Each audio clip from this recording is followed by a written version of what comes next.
दोस्तों आज के समय में डायबिटीज़ बहुत ही कॉमन हो गई है। डायबिटीज़ एक ऐसी बीमारी है जिसमें या तो इंसुलिन नहीं बनता है या फिर जो इंसुलिन बनता है उसे बॉडी सही से यूज़ नहीं कर पाती, जिसकी वजह से हमारे ब्लड में ग्लूकोज यानी शुगर का लेवल बढ़ता चला जाता है।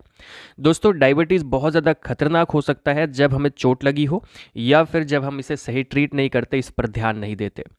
डायबिटीज़ दो प्रकार की होती है, टाइप 1 और टाइप 2। टाइप 1 डायबिटीज़ को जुवेनाइल डायबिटीज़ बोलते हैं और इसका एक ही इलाज है कि इसमें आपको इंसुलिन लगातार लेनी पड़ती है। दिन में 4 से 5 बार लेने की आवश्यकता पड़ सकती है।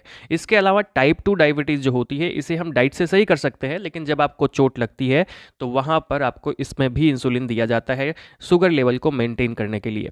कहने का मतलब है कि टाइप 1 और टाइप 2 दोनों में इंसुलिन लेने की ज़रूरत पड़ सकती है। और क्योंकि इंसुलिन का इंजेक्शन आपको लगातार लेना पड़ता है तो आप बार बार डॉक्टर के पास नहीं जा सकते हैं, आपको खुद ही सीखना पड़ेगा और खुद ही इंसुलिन का इंजेक्शन लेना पड़ेगा।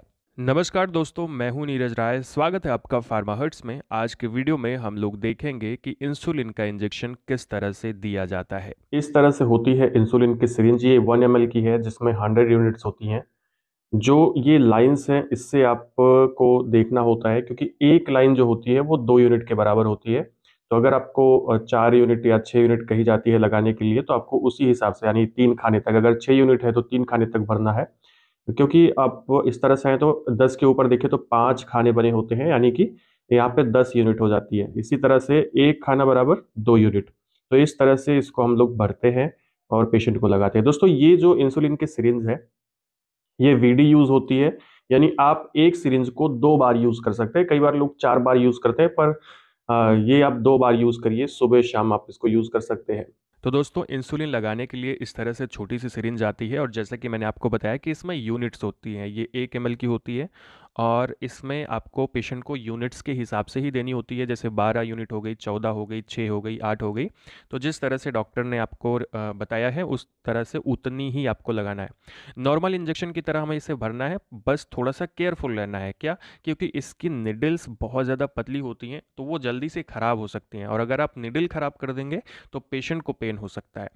एक चीज़ का और ध्यान रखना है कि इसमें बहुत बड़ा बबल ना रहे, कोई छोटा मोटा रहेगा तो ठीक है, लेकिन जितना हो सके आप कोशिश करें कि आप बबल को निकाल दें। अब सबसे ज़रूरी चीज़ होती है कि साइट क्या होती है, यानी कि लगाना कहाँ पे है आपको। दोस्तों इंसुलिन का इंजेक्शन सब क्यूटेनियस लगता है। सब क्यूटेनियस का मतलब होता है कि आपके स्किन के नीचे एक फैट की लेयर होती है, वहाँ पे लगता है और फैट में ही लगता है। इसका निडल इस तरह से होती है कि अगर आप 90 डिग्री पे लगाते हैं तो वो सबक्यूटेशनली ही जाएगी।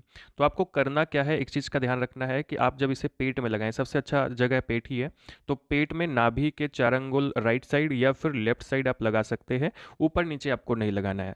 लगाने के लिए आपको क्या करना पड़ेगा, सबसे पहले आपको स्किन को थोड़ा सा ऊपर खींचना है, इस तरह से इकट्ठा करके, जिससे फैट की लेयर ऊपर आ जाए। नहीं करेंगे तब भी काम चलेगा, कोई दिक्कत नहीं। निडल इतनी छोटी होती है कि वो वहीं पे जाएगी, यानी कि सबक्यूटेनियस लेयर में ही जाएगी और आपको इसको लगा देना है। अगर आप खुद के लगा रहे हैं और आप ये जो मैं लगा रहा हूँ वो थोड़ी सी एज है जिसकी वजह से स्किन थोड़ी सी मुड़ी हुई है, पर अगर आप युवा हैं तो आपकी स्किन टाइट होती है तो आप आसानी से लगा पाएंगे। तो दोस्तों वीडियो ये था कि जिसमें हम लोगों ने बात किया इंसुलिन इंजेक्शन के बारे में। वीडियो आपको इन्फॉर्मेटिव लगा हो, अच्छा लगा हो तो चैनल को सब्सक्राइब करके वीडियो को लाइक करिएगा, दोस्तों के पास ज़रूर शेयर करिएगा।